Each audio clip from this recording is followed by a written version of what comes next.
ಮನಸ್ಸಿಟ್ಟು ಕಿವಿ ಕೊಡಿ, ನಿಮ್ಮ ಮನಸ್ಸಿಗೆ ನಿಮ್ಮಾಪ್ತನ ಪಿಸುಮಾತು. ಮನವೇ ನೀ ಅನಂತ ಆಕಾಶ. ಸಿನಿಮಾ ಬಹಳ ಚರ್ಚೆಗೆ ಒಳಗಾಗುವಂತಹ ವಿಷಯ ಆಗ್ತಾ ಇದೆ. ಯಾಕೆ ಅಂತಂದರೆ ಸೈಕಾಲಜಿಕಲ್ ಸೆನ್ಸಿಟಿವಿಟಿ ಅಂದರೆ ಮಾನಸಿಕ ಸಂವೇದನಾಶೀಲತೆಯನ್ನು ಇದು ಬಹಳಷ್ಟು ಪ್ರಭಾವಿಸುತ್ತೆ ಅಂತ. ಪ್ರತಿ ಒಬ್ಬ ವ್ಯಕ್ತಿಯ ಮನಸ್ಸು ಒಂದೇ ರೀತಿಯದಾಗಿರಲ್ಲ, ಒಂದೇ ರೀತಿಯಲ್ಲಿ ಇರೋದಿಲ್ಲ. ಕೆಲವರ ಮನಸ್ಸು ಬಲಿಷ್ಠವಾಗಿರ್ತದೆ, ಕೆಲವರ ಮನಸ್ಸಿನಲ್ಲಿ ಆಂತರಿಕವಾಗಿರುವಂತಹ ಗಾಯಗಳಿರ್ತವೆ, ಅಂದರೆ ಸೈಕಾಲಜಿಕಲ್ ವೂಂಡ್ಸ್ ಅಂತ ಹೇಳ್ತೀವಿ. ಹತಾಶೆ ಅಂದರೆ ಫ್ರಸ್ಟ್ರೇಷನ್, ಭಯ ಮತ್ತು ಲೋನ್ಲಿನೆಸ್, ಒಂಟಿತನದಲ್ಲಿ ಇರುವಂತಹವರ ಮನಸ್ಸುಗಳು ಕೂಡ ಇರ್ತದೆ. ಈ ಸಿನಿಮಾ ಅಥವಾ ಯಾವುದೇ ಸೀರಿಯಲ್ಗಳಾಗಲಿ, ಸಿನಿಮಾಗಳಾಗಲಿ, ಸೀರೀಸ್ಗಳಲ್ಲಾಗಲಿ ಲೈಂಗಿಕವಾಗಿರುವಂತಹ ಹಿಂಸೆ, ಕ್ರೌರ್ಯ, ಮಹಿಳೆಯರನ್ನು ಅಪಮಾನಿಸುವುದು ಅಥವಾ ಹಿಂದೆಯೇ ನಿರಂತರವಾಗಿ ಅಪರಾಧವನ್ನು ತೋರಿಸುವಂತಹದ್ದು ಆಗ್ತಾ ಇತ್ತು ಅಂತಂದರೆ ಇವುಗಳು ದುರ್ಬಲ ಮನಸ್ಸು ಮಾತ್ರ ಅಲ್ಲ, ಸಾಮಾನ್ಯರ ಮನಸ್ಸಿನಲ್ಲಿಯೂ ಕೂಡ ಆತಂಕ ಅಥವಾ ಆಂಗ್ಸೈಟಿಯನ್ನು ಹುಟ್ಟಿಸ್ತದೆ. ಆದರೆ ಗಾಯಗೊಂಡ ಮನಸ್ಸು ಇರ್ತದಲ್ಲ, ಕೆಲವರ ಮನಸ್ಸು ಬಹಳ ದುರ್ಬಲವಾಗಿರ್ತದೆ, ವಲ್ನರಬಲ್ ಮೈಂಡ್ ಆಗಿರ್ತದೆ. ಅಂಥವ್ರಿಗೆ ಇದು ಪ್ರಚೋದನೆ ಆಗ್ತದೆ.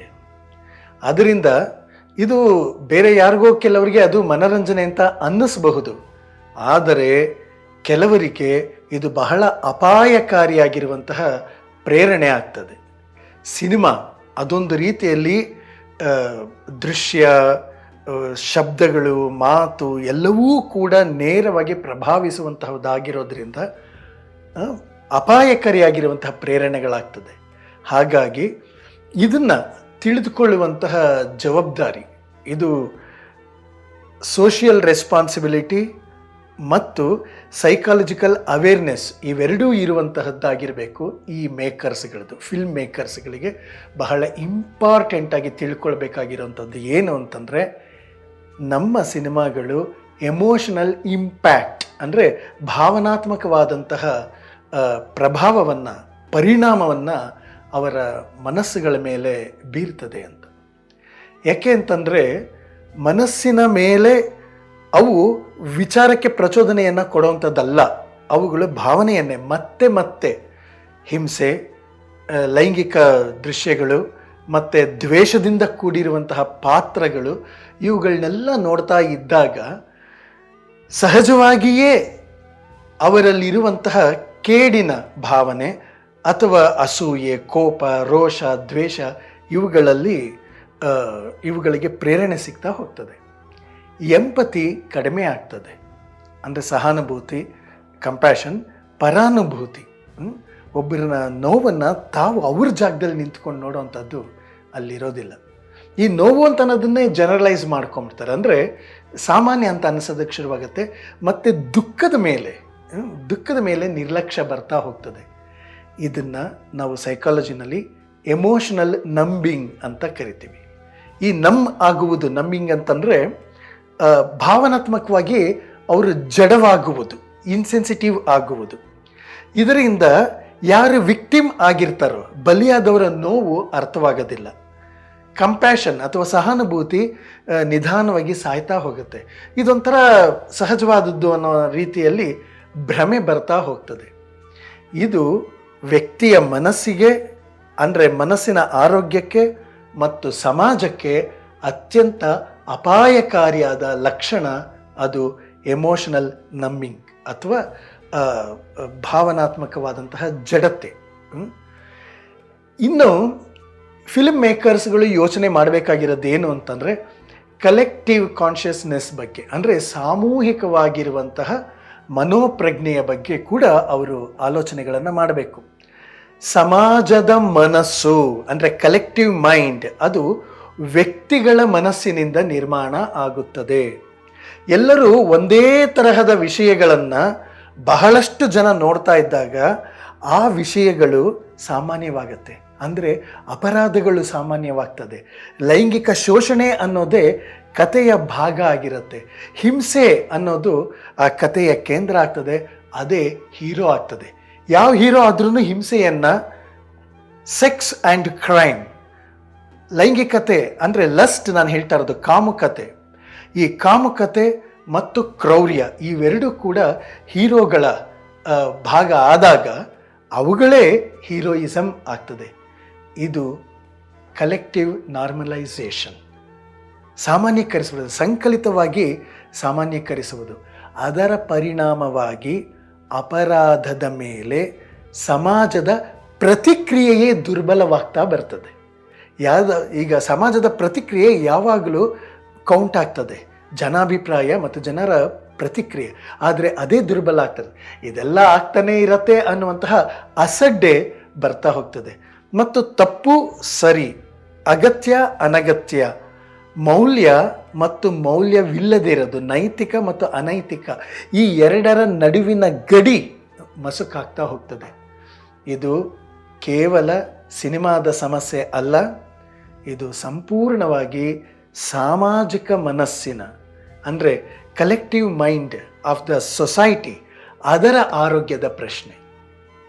ಇನ್ನೂ ಒಂದು ಅಪಾಯಕಾರಿಯಾಗಿರುವಂತಹ ವಿಷಯ ಏನದು ಅಂತಂದರೆ, ಚೈಲ್ಡ್ ಆ್ಯಂಡ್ ಅಡೋಲಸೆಂಟ್ ಅವರ ವಲ್ನರಬಿಲಿಟಿ. ಮಕ್ಕಳು ಮತ್ತು ಕಿಶೋರಾವಸ್ಥೆಯಲ್ಲಿ ಇರ್ತಾರಲ್ಲ, ಆ ಮಕ್ಕಳಿಗೆ ಅವರ ಮಕ್ಕಳು ಇನ್ನೂ ಸಂಪೂರ್ಣವಾಗಿ ಬೆಳೆದಿರೋಲ್ಲ. ಅವರಲ್ಲಿ ಇಂಪಲ್ಸ್ ಕಂಟ್ರೋಲ್ ಅಂತಂದರೆ ಹಠಾತ್ತಾಗಿ ಪ್ರವೃತ್ತಿ ಇರುತ್ತಲ್ಲ, ಹಠಾತ್ತಾಗಿ ವರ್ತಿಸುವುದರ ಅದರ ಮೇಲಿನ ನಿಯಂತ್ರಣ ಕಡಿಮೆ ಇರ್ತದೆ. ಅವರಿಗೆ ಕ್ರಿಟಿಕಲ್ ಥಿಂಕಿಂಗ್ ಅಂದರೆ ವಿವೇಚನೆಯಿಂದ ಆಲೋಚನೆ ಮಾಡುವ ಬೆಳವಣಿಗೆ ಇನ್ನೂ ಪೂರ್ಣವಾಗಿರೋಲ್ಲ, ಅಪೂರ್ಣವಾಗಿರುತ್ತೆ. ಆಮೇಲೆ ಇಮಿಟೇಷನ್ ಪವರ್ ಅಂದರೆ ನೋಡಿದ್ದನ್ನು ಅನುಕರಿಸುವಂತಹ ಶಕ್ತಿ ಅಥವಾ ಸಾಮರ್ಥ್ಯ ಅದು ಬಹಳ ಹೆಚ್ಚಿರುತ್ತೆ. ಅವರು ನೋಡೋದನ್ನೇ ಸರಿ ತಪ್ಪು ಅಂತ ಕಲಿತಾರೆ. ಮತ್ತು ಪ್ರೀತಿ, ಲೈಂಗಿಕತೆ, ಶಕ್ತಿ ಇವೆಲ್ಲದರ ಅರ್ಥಗಳನ್ನ ಕಟ್ಕೊಳ್ತಾ ಹೋಗ್ತಾರೆ.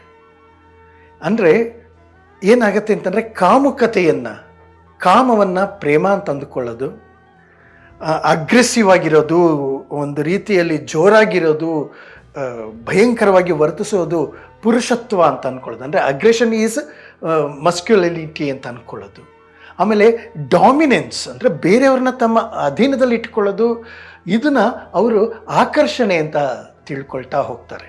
ಮಕ್ಕಳಲ್ಲಿ ಇಂತಹ ಅಪಾಯ, ಅಡೋಲಸೆಂಟ್ ಹದಿಹರೆಯದವರಲ್ಲಿ ಮತ್ತು ಮಕ್ಕಳಲ್ಲಿ ಇಂತಹ ಸಮಸ್ಯೆಗಳಾಗ್ತಾ ಹೋಗುತ್ತೆ.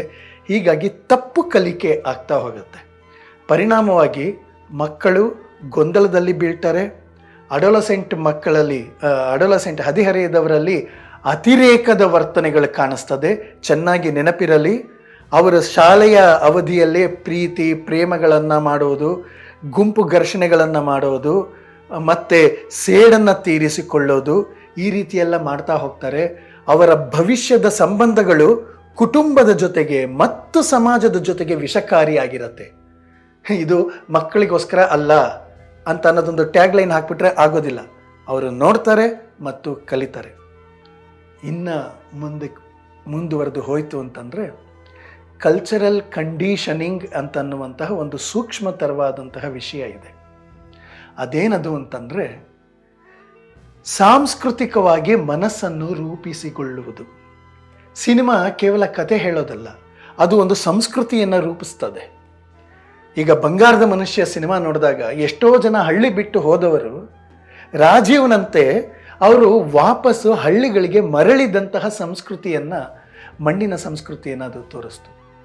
ಯಾವುದೇ ಒಂದು ವಿಷಯವನ್ನು ಮಾಧ್ಯಮಗಳು ಮತ್ತೆ ಮತ್ತೆ ತೋರಿಸ್ತಿದ್ರೆ, ಉದಾಹರಣೆಗೆ ಮಹಿಳೆ ಒಂದು ಭೋಗದ ವಸ್ತು ಅಂದರೆ, ಶಕ್ತಿ ಅಂತಂದರೆ ಹಿಂಸೆ ಕೊಡುವುದು, ಪ್ರೀತಿ ಅಂತಂದರೆ ನಿಯಂತ್ರಣ ಮಾಡುವುದು, ನಿಯಂತ್ರಣ ಅಧೀನದಲ್ಲಿ ಇಟ್ಕೊಳ್ಳೋದು, ಪುರುಷತ್ವ ಗಂಡಸು ಅಂತಂದರೆ ಅವನು ಅಗ್ರೆಸಿವ್ ಆಗಿರೋದು ಮತ್ತು ಕ್ರೂರವಾಗಿರೋದು, ಎಲ್ಲರನ್ನೂ ಕೂಡ ತನ್ನ ಕಂಟ್ರೋಲ್ನಲ್ಲಿ ಇಟ್ಕೊಳ್ಳೋದು, ಇಂತಹ ವಿಷಯಗಳು ಏನಾಗ್ತದೆ, ಹೀರೋಯಿಕ್ ಪ್ರೆಸೆಂಟೇಷನ್ ಅಂದರೆ ಬಿಲ್ಡಪ್ಗಳು, ಹೀರೋಗಳ ಬಿಲ್ಡಪ್ಗಳು ನಿಧಾನವಾಗಿ ಸಾಂಸ್ಕೃತಿಕ ಮೌಲ್ಯಗಳನ್ನು ಬದಲಾಯಿಸುತ್ತಾ ಹೋಗುತ್ತದೆ. ಇದರಿಂದ ಕೇಳಿ, ಪರಸ್ಪರರನ್ನು ಗೌರವಿಸುವ ಸಂಸ್ಕೃತಿ ಕುಸಿಯುತ್ತದೆ. ಸಂಬಂಧ ಅನ್ನೋದು ವ್ಯಾಪಾರ ಆಗ್ತದೆ, ವ್ಯವಹಾರಗಳಾಗ್ತಾ ಹೋಗ್ತದೆ. ಮನುಷ್ಯತ್ವ ಅಂತ ಅನ್ನೋದು ಕಣ್ಮರೆ ಆಗ್ತಾ ಹೋಗುತ್ತೆ. ಸಂಸ್ಕೃತಿ ಅನ್ನೋದು ಇದ್ದಕ್ಕಿದ್ದಂಗೆ ಒಂದಿನದಲ್ಲಿ ಕುಸಿದೋಗಂಥದ್ದಲ್ಲ. ಅದು ಗೊತ್ತೇ ಆಗೋದಿಲ್ಲ. ಅದು ಮೌನವಾಗಿ ನಿರಂತರವಾಗಿ ಮನರಂಜನೆಯ ಹೆಸರಿನಲ್ಲಿ ನಮ್ಮ ಮಾನವೀಯ ಸಂಸ್ಕೃತಿ ಅನ್ನೋದು ಏನಿರ್ತದೋ ಅದು ಎಲ್ಲನೂ ಕೂಡ ಕುಸಿತಾ ಹೋಗ್ತದೆ. ಆಮೇಲೆ ವೀಕ್ಷಕರ ಜೊತೆಗೂ ಒಂದು ಮಾತು ಹೇಳಬೇಕು ಅಂತಂದರೆ, ಮೇಕರ್ಸ್ ಏನು ತೋರಿಸ್ತಾರೋ ಅದು ನಾವು ಏನು ನೋಡ್ತೀವಿ ಅಂತ ಅನ್ನೋದ್ರ ಮೇಲೆ ಡಿಪೆಂಡ್ ಆಗಿರುತ್ತೆ. ಜನಗಳು ಕೇಳ್ತಾರೆ, ಜನಗಳು ಇಷ್ಟಪಡ್ತಾರೆ ಅಂತ ಅನ್ನೋದು ಅವರ ಸರ್ವೇ ಸಾಧಾರಣವಾಗಿರುವಂತಹ ವಿಷಯ. ಹಾಗಾಗಿ ಕೆಲವು ಜನ ತುಂಬ ಕ್ರೂರವಾಗಿ ಕತ್ತು ಕುಯ್ದು ಸಾಯಿಸೋದನ್ನು ಮತ್ತು ದರೋಡೆ ಮಾಡೋದನ್ನು ಗಂಡಸರು ಹೆಂಗಸರು ಎಲ್ಲರೂ ಒಟ್ಟಿಗೆ ಹೋಗಿ ದರೋಡೆ ಮಾಡೋದನ್ನೆಲ್ಲ ಸಿನಿಮಾಗಳನ್ನು ಮಾಡಿದ್ರು. ಇದು ಜಾಗೃತಿಯನ್ನು ಉಂಟು ಮಾಡೋದಕ್ಕೆ ಅಂತ ಹೇಳ್ತಾ ಇದ್ರು. ಆದರೆ ಅದು ನಿರ್ದೇಶಕನ ಇನ್ಸೆನ್ಸಿಟಿವಿಟಿಯ ಪರಿಣಾಮ. ಅದು ಮತ್ತೆ ಮತ್ತೆ ಬರ್ತಾ ಇರ್ತದೆ. ವೀಕ್ಷಕರು ನೋಡುವುದನ್ನು ನಿಲ್ಲಿಸಬೇಕು. ಅದೇ ಮತ್ತಷ್ಟು ತೀವ್ರವಾಗಿ ಬರೋದು. ನೋಡದೇ ಬಿಡುವುದು ಕೂಡ ಒಂದು ರೆಸಿಸ್ಟೆನ್ಸ್, ಪ್ರತಿರೋಧ. ನಾವು ನೋಡುವುದನ್ನು ನಿಲ್ಲಿಸಬೇಕು, ಅದರ ಬಗ್ಗೆ ಅದನ್ನು ನೇರವಾಗಿ ನಿರಾಕರಿಸಬೇಕು. ಅದು ಮೌನವಾದ ಆದರೆ ಅತ್ಯಂತ ಶಕ್ತಿಶಾಲಿಯಾಗಿರುವಂತಹ ಬಲವಾಗಿರುವಂತಹ ಸಂದೇಶ ಆಗ್ತದೆ. ಒಟ್ಟಾರೆ ನಾನು ಏನು ಸಿನಿಮಾಗಳ ಬಗ್ಗೆ ಹೇಳೋದಕ್ಕೆ ಹೊರಟಿದ್ದೇನೋ ಅದು ಸೆನ್ಸಾರ್ಶಿಪ್ ಬಗ್ಗೆ ಅಲ್ಲ, ಇದು ಕಾನ್ಸೈನ್ಸ್ ಬಗ್ಗೆ, ಪ್ರಜ್ಞೆಯ ಬಗ್ಗೆ. ನಾನು ಮಾತಾಡ್ತಾ ಇರೋದು ಕಲೆಯ ವಿರೋಧವಲ್ಲ, ಮಾನವೀಯ ಪರವಾದಂತಹ ಧ್ವನಿ. ನಾವು ಏನನ್ನ ನೋಡ್ತೀವೋ ಅದರಲ್ಲಿ ನಮ್ಮ ಮಕ್ಕಳು ಬದುಕ್ತಾ ಹೋಗ್ತಾರೆ. ನಮ್ಮ ಮನುಷ್ಯನ ಮನಸ್ಸಿನಲ್ಲಿರುವ ಕೋಪ, ಕ್ರೋಧ, ಅಸೂಯೆ, ಕಾಮ, ಅಸಹನೆ ಇವುಗಳನ್ನೆಲ್ಲ ಟ್ರಿಗರ್ ಮಾಡುವ ಬದಲು ಹಿನ್ನೆಲೆಯಲ್ಲಿರುವಂತಹ ನಮ್ಮಲ್ಲಿಯೇ ಇರುವಂತಹ ಪ್ರೇಮ, ಕರುಣೆ, ಸಹಕಾರ ಇವುಗಳನ್ನು, ಮನುಷ್ಯತ್ವವನ್ನು ಪ್ರೇರೇಪಿಸುವಂತಹ ಸಿನಿಮಾಗಳು ಬರಬೇಕು. ಅದು ನಮ್ಮ ಪೀಳಿಗೆಗಳನ್ನು ರಕ್ಷಿಸಲಿಕ್ಕೆ ಸಾಧ್ಯವಾಗ್ತದೆ. ಮನಸ್ಸಿನ ಆರೋಗ್ಯಕ್ಕೆ ಅದು ಅತ್ಯಗತ್ಯವಾಗಿರುವಂಥದ್ದಾಗಿರ್ತದೆ. ನಮಸ್ಕಾರ. ಮನಸ್ಸಿರುವವರಿಗೆ ಮಾನಸಿಕ ಸಮಸ್ಯೆಗಳು ತಪ್ಪಿದ್ದೇನಲ್ಲ, ಹೃದಯ ಇರುವವರಿಗೆ ಭಾವನೆಗಳ ತೊಳಲಾಟವು ಕೂಡ ತಪ್ಪಿದ್ದೇನಲ್ಲ. ಸಂಘರ್ಷ, ಸಮಸ್ಯೆ, ಒತ್ತಡ, ಆತಂಕ, ಸಂಘರ್ಷ ಇವೆಲ್ಲವೂ ಇದ್ದೇ ಇರ್ತದೆ. ನಿಮ್ಮಲ್ಲಿ ಯಾವುದೇ ಪ್ರಶ್ನೆಗಳಿದ್ದರೆ, ಸಂದೇಹಗಳಿದ್ದರೆ, ಸಮಸ್ಯೆಗಳಿದ್ದರೆ, ಯಾರೊಂದಿಗೂ ಹೇಳಿಕೊಳ್ಳಲಾಗದಂತಹ ವಿಷಯಗಳು ನಿಮ್ಮನ್ನು ಕಾಡ್ತಾ ಇದ್ದರೆ ನೀವು ನಮ್ಮೊಂದಿಗೆ ಬಹಳ ಮುಕ್ತವಾಗಿ ಹಂಚ್ಕೊಳ್ಳಿ. ಹೀಗೆ ಹಂಚ್ಕೊಳ್ಳೋದ್ರಿಂದ ಏನಾಗ್ತದೆಯೋ, ಐಡೆಂಟಿಟಿ ರಿವೀಲ್ ಆಗಿ ಎಲ್ಲ ವಿಷಯಗಳು ಗೊತ್ತಾಗತ್ತೇನೋ ಅನ್ನುವಂತಹ ಭಯ ಬೇಡ. ನಿಮ್ಮ ಗೋಪ್ಯತೆಯನ್ನು ಕಾಪಾಡುವುದು, ನಿಮ್ಮ ಐಡೆಂಟಿಟಿಯನ್ನು ನಾವು ರಿವೀಲ್ ಮಾಡದೇ ಇರುವುದು ನಮ್ಮ ನೈತಿಕ ಹೊಣೆಗಾರಿಕೆ ಆಗಿರ್ತದೆ. ಹಾಗಾಗಿ ನೀವು ಈ ಕೆಳಕಂಡಂತಹ ನಂಬರ್ಗೆ ನೀವು ವಾಟ್ಸಪ್ ಮೆಸೇಜ್ ಮಾಡಬಹುದು ಅಥವಾ ವಾಯ್ಸ್ ನೋಟ್ ಕೂಡ ಕಳಿಸ್ಕೊಡ್ಬೋದು. ಯಾರಿಗೂ ಹೇಳಿಕೊಳ್ಳಲಾಗದಂತಹ ನಿಮ್ಮ ಸಮಸ್ಯೆಗಳನ್ನು ಹೇಳ್ಕೊಳ್ಳಿ.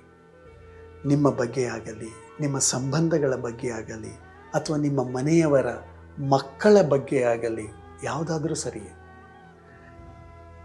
ಇದಕ್ಕೆ ಯಾವುದೋ ರೀತಿಯ ಒಂದು ಮಾರ್ಗೋಪಾಯ ಇರ್ತದೆ.